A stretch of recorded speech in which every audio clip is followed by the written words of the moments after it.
Season 5 of Fargo might be the very best season of any television show I've ever watched. And I've seen all of Breaking Bad. From the end of the first episode, I knew that I was in for something special, but as things continued down this dark, visceral, twisted path, I did not expect to find myself getting up out of my couch and cheering at certain points or even tearing up at others. It's just masterfully done. But it's the way that season 5 ends that really kept me in my seat, because as it ends and the credits are rolling, we're left there going, what just happened? And yet at the same time, the writing and what's being accomplished here is a response to polarization and how we're on opposite ends and there's all this injury going back and forth. How do we come back from that as a culture? And the answer is so simple, yet so profound, and I think that's one of the things that's really worth unpacking when you think about Fargo Season 5. Big spoilers going forward, you've been warned. Season 5 of Fargo starts with a school board meeting that has erupted into chaos, and as this is all going on, the camera slowly starts to zoom in around all of the fighting, around all of the yelling,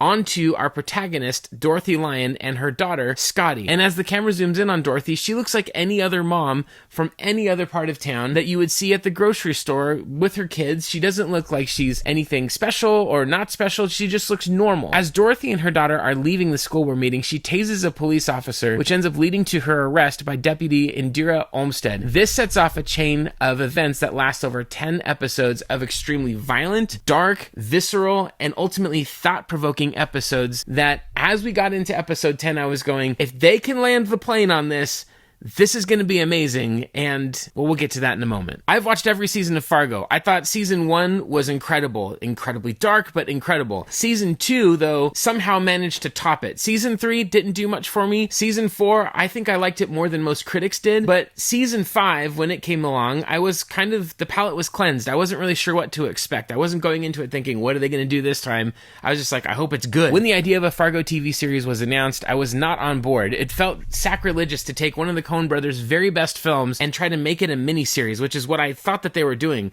But then the reviews came in and people were saying it was great. So my interest was piqued, and then I saw Joel and Ethan Coen's names on some of the press around it, and I thought, all right, I'll give this a shot, and it blew me away with what they were able to do in season 1. What I loved about Fargo season 1 is that it didn't retell the movie, which is what I kind of thought they were going to do. What they did was they used a lot of characters and ideas from Fargo, and they expanded upon them thematically, but not necessarily in a copycat manner. Yes, there are scenes and beats in the season 1 of Fargo that reference the movie directly, but there are also elements of it that become their own, and the story is ultimately not Marge Gunderson going on the epic journey that she goes on in finding wood chippers. Very wisely, Noah Hawley uses the movie and writing of the Coen brothers to get into this aspect of the human condition about darkness. All human beings have a tendency towards darkness, even the ones whom you'd least expect. And yet, at the same time, there are many people who are trying to do good in the world to get rid of and snuff out the darkness as well. All humans have a tendency towards darkness, even from those that appear to be the most good. A simple plan to make a little bit of extra money,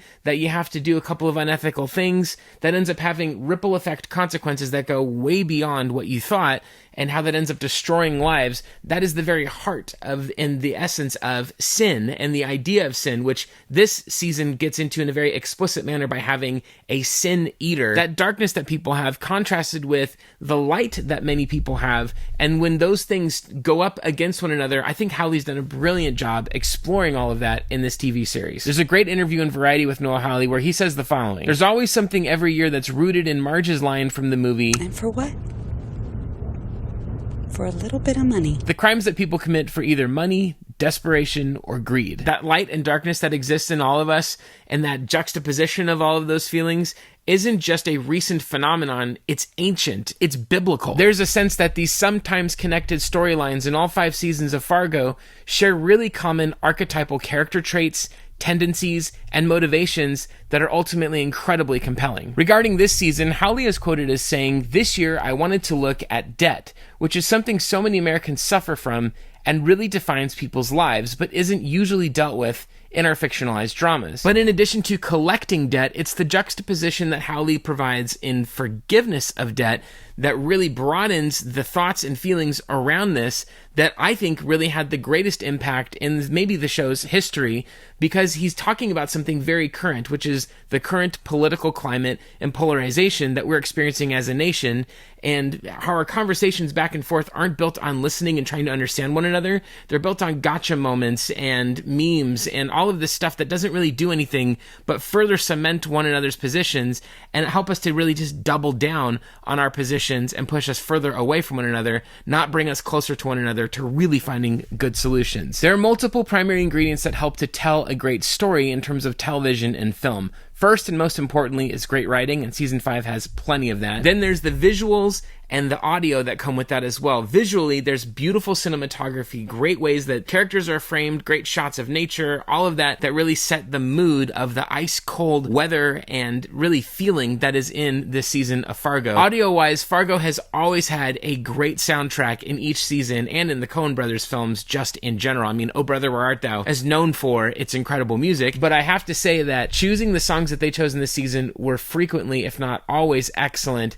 The peak of this being the moment the militia is rolling in for the final showdown. You could do the big drums that are going on through a lot of it or percussion. No, they're rolling into the song YMCA by the Village People. And while the writing is the most important piece of this, the characters have to show what this would look like on screen in a compelling manner. As we all know, in any TV series or film, you can have everyone do a bang-up job, but if there's one or two people who really throw it off or just aren't up to par with the others, it can drag the whole thing down.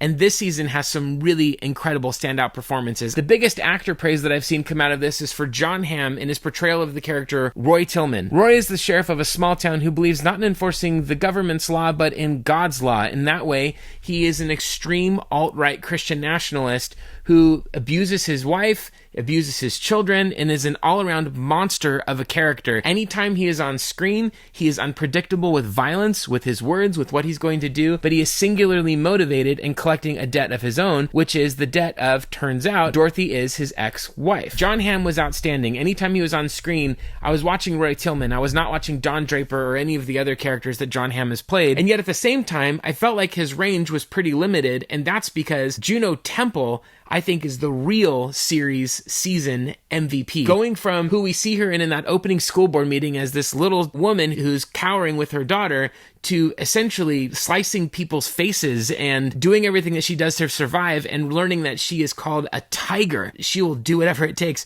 That all comes into play in the ending moments of episode 1, where there's this standoff at a gas station, and when one of the characters disappears, you expect her to be there waiting with the officer to be rescued, but she disappears as well. Oh my gosh, once that moment happened, I was like, okay, something's happening. And what's great is Juno Temple has to play this character that you can relate to, but also is doing some really unrelatable things. She's an everyday person who is brought into an abusive situation, and yet what she ends up doing to survive and to run and to escape is something that all of us would have to reach down and find in ourselves were we ever in a horrible, similar situation. What's difficult about this job is this character has to constantly express two separate dualities that are seemingly at war with one another, but are really from the same person.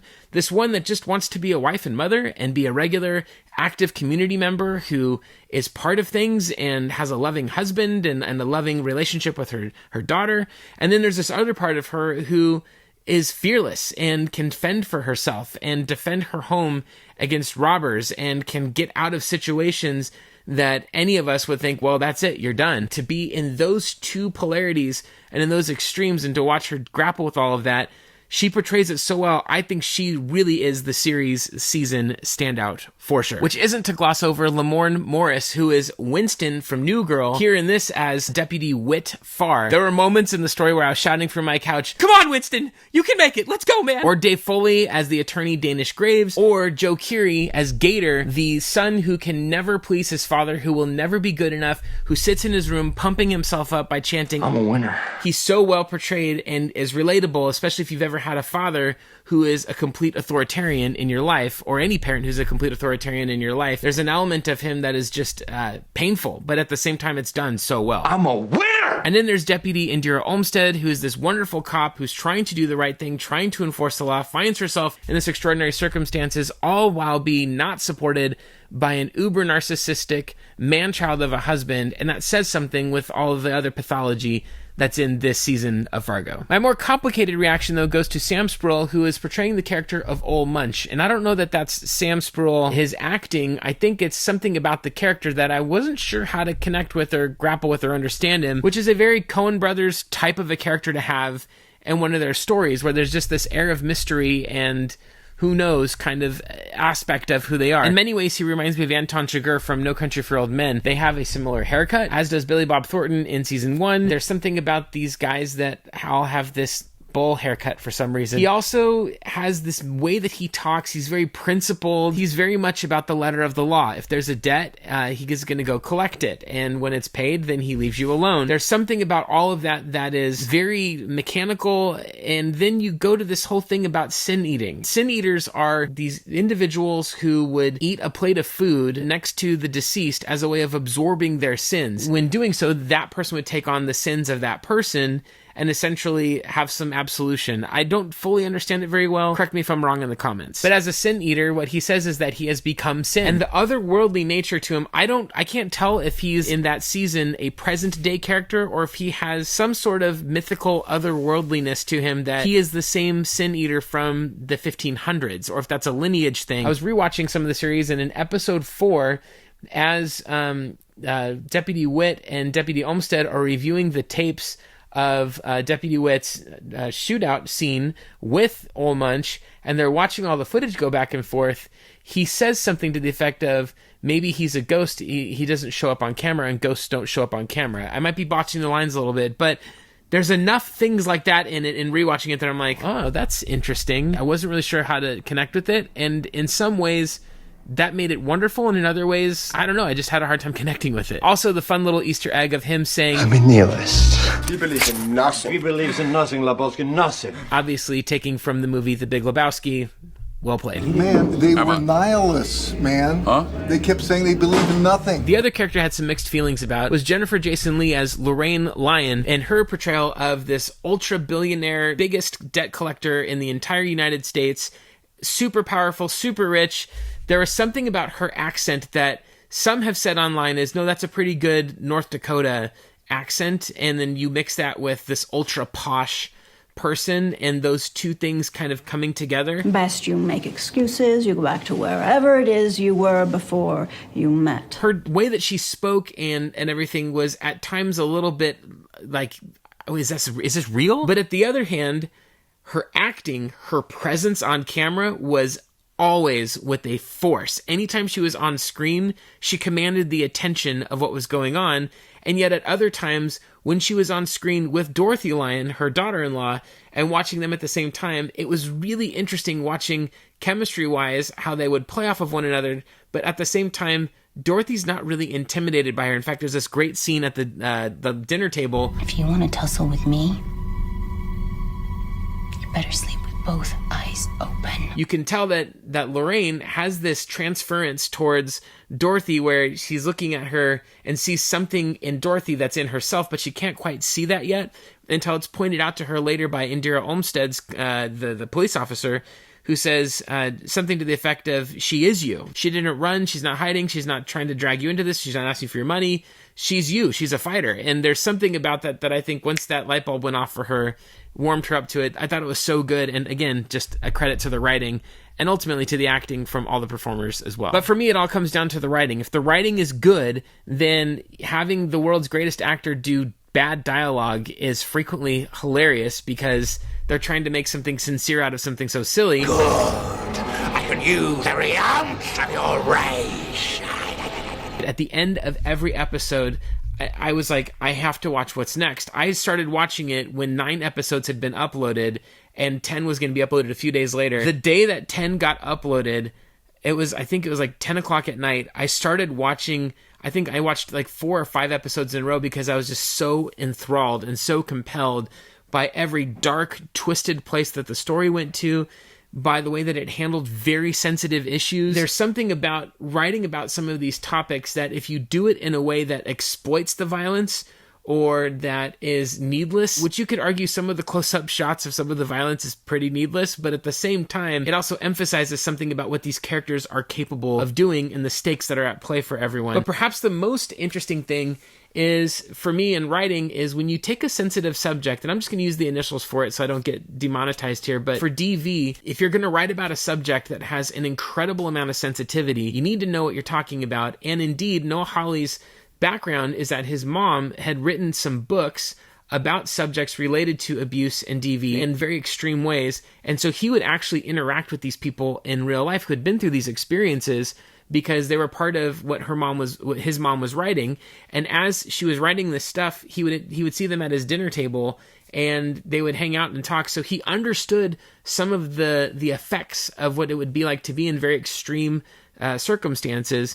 And I thought it was interesting how he talked about it. Like, take, for example, the episode Linda, which is such a great way to look at this and what someone might be going through who's been through this kind of an experience, but also the way that she tells the story that goes into this whole puppetry sequence. And the way that that's done, it reminds me of this movie called The Fall by Tarsem Singh, where a character similarly is dreaming, but then these puppets are acting out this really terrifying thing. In a way, it makes the story a place where you can connect with it a little differently, and yet at the same time, it doesn't lose any of the impact. In fact, in some ways, it had maybe even more of an impact, because the puppets are reenacting some of the horrible circumstances that Dorothy's predecessor had gone through, and that Dorothy had gone through herself, and illustrating how monstrous of a person Roy Tillman really is. It was interesting for Hawley to have this scene play out where we learn Dorothy's backstory, because it's been so carefully guarded and in fact erased so that she can have this new life. It's interesting that he lets the viewer know a lot of details about it,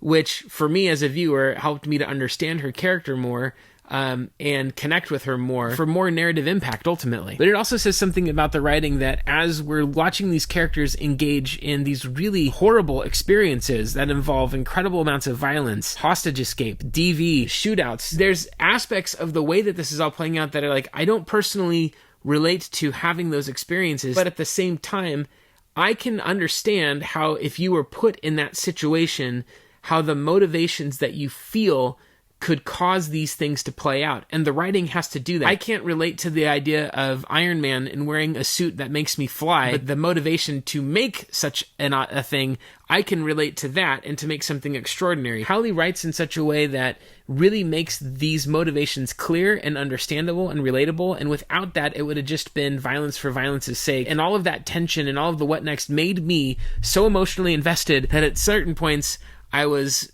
jumping out of my chair, shouting, going, yeah, you get him! And at other points, I was crying. And while there are many other factors for what make a great television series or a great movie, one of the other big components to that is who's behind the camera, calling the shots and providing direction. And in this case, Noah Hawley directs a handful of the episodes, and then there's other directors as well. Noah Hawley's directing is so much more notable when those episodes happen. There's a different kind of, I don't know if clarity or conviction is around it. All of them were good, don't get me wrong, but Noah Hawley's direction was just that much better. I would wait until the end screen to go, that felt like Noah Hawley directed that episode, and I was correct. What the director is doing is they're trying to get certain kinds of performances to emphasize certain things. So if you're the director, but you also wrote the script that people are doing, and you wrote the story, and it's all in your mind, it makes sense that you can direct it in a way that comes out with how you conceptualized this. But even though every ingredient for every TV show and movie has got to be quality, ultimately, when the recipe is this well thought through, this well made, the final dish ends up becoming something really special. So how do we deal with debt? Debt is essentially when something is done and you owe someone back for what's there. And sometimes that's a debt of gratitude. Sometimes that's a financial debt. Oftentimes that's the main thing we think of when we think of debt. But there's also these emotional and relational debts as well, and even spiritual debts. One of the things that Roy Tillman is really coming to collect for is, hey, you made a vow to me and to God, and you have to come now pay back the debt that you owed for leaving. There's also, though, emotional debts. If we are betrayed or if we are injured in a relationship, oftentimes the pain that causes us to want to go and repay that, debt for more violence or more putting down or whatever it might be. One of the things that Hallie talks about with debt is that there seems to be a moral implication with debt, that if you are in debt, that you are somehow less of a good person than someone who is not in debt and who has been able to get out of debt. But we may ignore the circumstances that brought us into debt in the first place. In the financial situation, Dorothy alludes to this in the ending moments where she says, what if that person lost a family member or had circumstances come up out of their control, or just emotionally, what about the debts that come from our own pain that we've carried in our relationships or in our upbringing that we're not sure how to grapple with or to deal with? Those kinds of things that might be considered, that precede the injuries we cause to others and then create situations where we're indebted to others for the pain that we've caused them. That's all really interesting. And it's also really interesting because you can't talk about debt and all of this without getting into a spiritual idea of debt, because oftentimes when you're talking about debt and forgiveness, you're talking about sin and forgiveness. And this season of the show really gets into that in a very direct manner, albeit in a not like traditional Christian sort of a way. While my understanding of sin eating isn't great, my understanding of it is essentially that in the process of sin eating, you've taken the sins of someone else so that they aren't accountable for those sins anymore, but they can go to heaven. And it's interesting to me that that is something that is a part of this, of the history of humankind, that might have been done under a religious guise, especially when the whole central message of Christianity goes something like this. We've all sinned, which has made us indebted to God for those sins.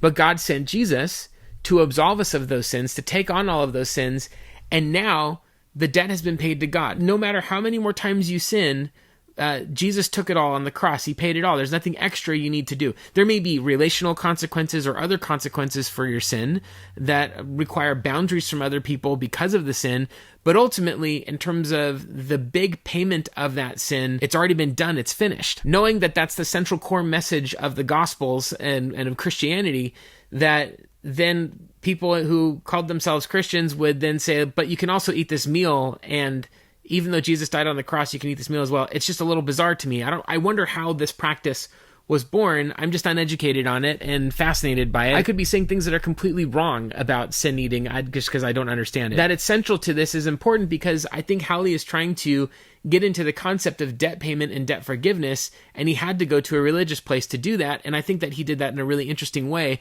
by making Olmunch a sin eater, because the sin then becomes him. It's not like a symbolic gesture of taking in the sin. Olmunch really does become all sin, which is ultimately what makes this season so palpable, because in the end, it gets into the other side of debt, which is forgiveness. Before episode 10 happens, episodes 1 through 9 have just been an absolute thrill ride, nail-biter of cat and mouse chases, heavy philosophical themes, dark violence, just incredible stuff. And then you get to episode 10, and I'm thinking, like, if this is a plane, and if it can stick the landing and have a smooth landing, this is going to be the best show ever. But I think there were a couple of things that made the ending a little too bumpy for me on the first watch, and I really want to go back and explore more. But then the more that I think about it, the more I'm like, actually, that might have been a great landing. But let's talk about a couple of problems. The first is, you've had all of this tension building up in 1 through 9, and then you get to this moment where there's going to be this showdown between the federal government and Roy Tillman's alt-right militia. As it's all about to go down, he comes out on his horse. They have this moment where they square off against one another, and it's like in the Old West, and then going back and going, all right, it's going to be a war. I mean, like, you're ready for it. You're going, what's going to happen? And then it goes to a bunch of flash cuts. And all of those flash cuts are showing you really quickly what's happening, but it did not feel as emotionally cathartic as I'd hoped it would. I think they could have done this in 11 episodes and made episode 10 just the whole showdown, because I think it was that needed from a cathartic standpoint of seeing all of this running and all of this escaping and all of this go down in this total moment of, all right, the gloves are off, we're gonna fight, and it's war. I think in the flash cuts, when I go rewatch it, I might see different things that give me a different perspective and erase all of what I'm saying right now.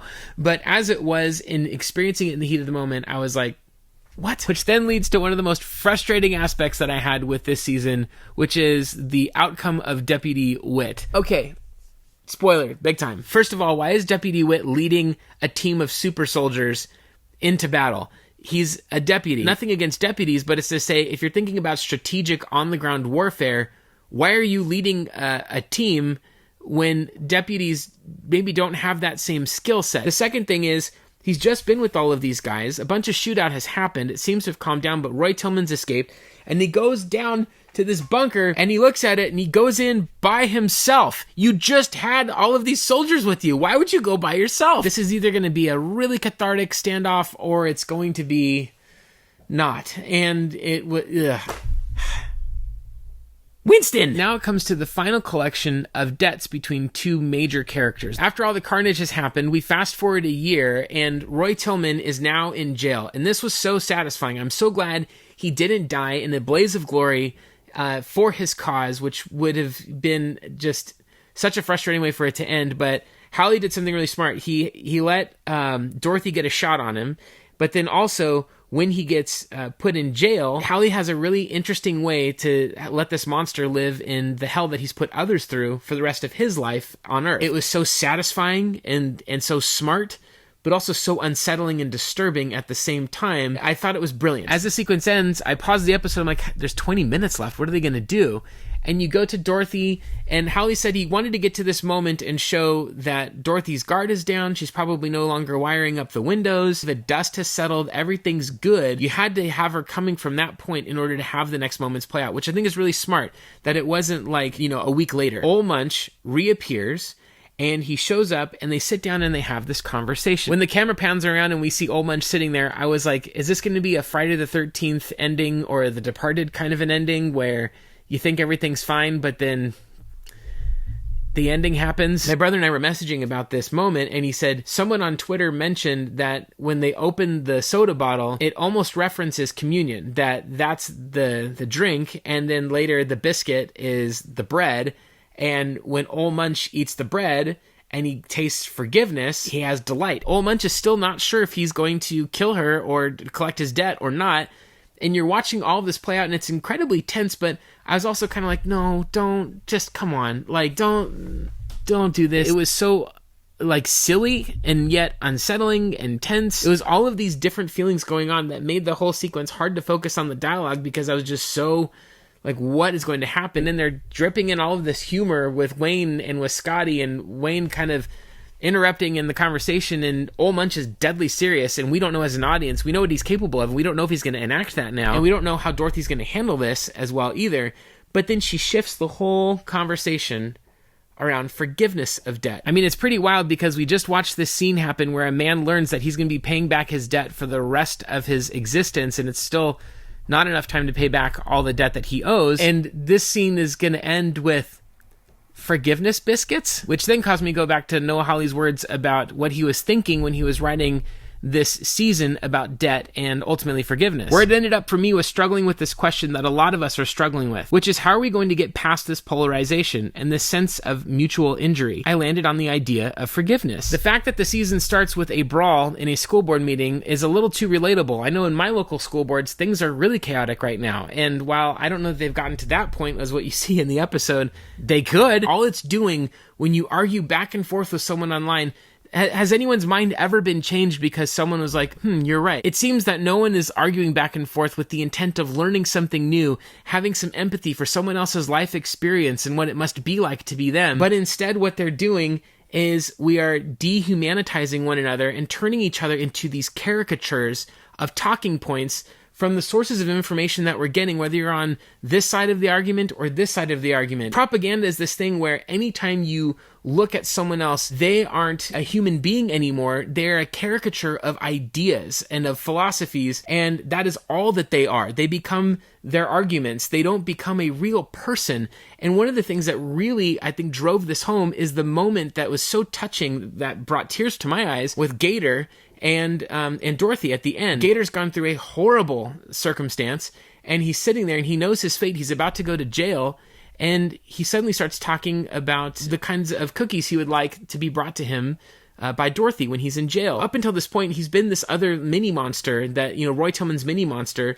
And at that moment, I had this thought of, what would it be like to be raised in a home where your father is an authoritarian whom you are never good enough for, who will never be pleased with you, who beats everyone around you, and rules everything from not love, but from power and from abusive power. What would it be like to be raised in that? In the puppet sequence, we see him crying on Dorothy's lap and being consoled by Dorothy. And in this moment, you see him crying in her bosom and she's consoling him here. And all of a sudden you're like, that's a human being. I was just in tears because you saw none of this caricature, but you saw this human being who's just struggling to figure it out and did some horrible, awful, terrible things. There's consequences for those things. There's boundaries that happen because of those things. But at the same time, it's still a human being. So in this moment, as Gator is crying and being comforted by Dorothy, it was no longer his eyes that I saw as the most horrific injury he had endured. The way that I engage others at times, the way that I feel sometimes, they're like, he made a point, I need to give a counterpoint. It's not good. I'm not changing anyone's mind. I'm just reinforcing your position by making you double down on what it is. The show, I Think You Should Leave with Tim Robinson, is supposedly birthed out of messages on Facebook and debates on Facebook where even when someone is wrong, they double down on it. And in no other episode is that more clear than in an episode where he finishes a job interview. And as he's walking to the door, you realize that he has to, I think, push it open. And he starts to pull it. And the man goes, oh, you have to push the door open. He goes, no. And then he starts pulling it until the door finally breaks and opens. And then he looks back and full sweat over his face. He goes, see, you had to pull it. That is our discourse. And it's painful because we're mutually injuring one another constantly, all back and forth.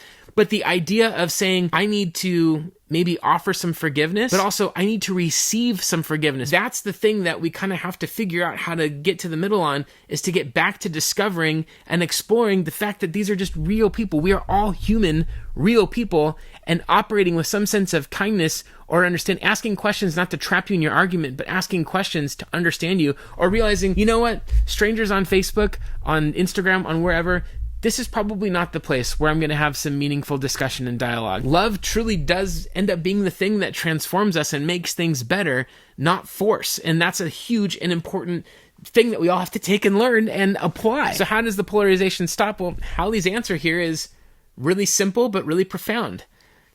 What does forgiveness mean? Forgiveness is really saying, you no longer have a debt to me. It's forgiven. It's paid. You owe me nothing, even though I could still come and collect. I'm no longer going to hold that over you. That's a very powerful thing to be on the receiving end of and on the giving end of. And yet, many of us look at forgiveness as a one-time action, not as a process. And ultimately, real forgiveness happens by understanding and feeling the weight of the injury, so that when the forgiveness happens, it comes from a very powerful, real place within us, not from something that is just meant to just relieve our discomfort over a situation. That's cheap forgiveness. Cheap forgiveness is when it's like, just move along and you sweep it under the rug, but that rug just gets bigger and the problems just get worse. Ideally, in the most perfect of circumstances, someone says, I'm really sorry. I've caused injury.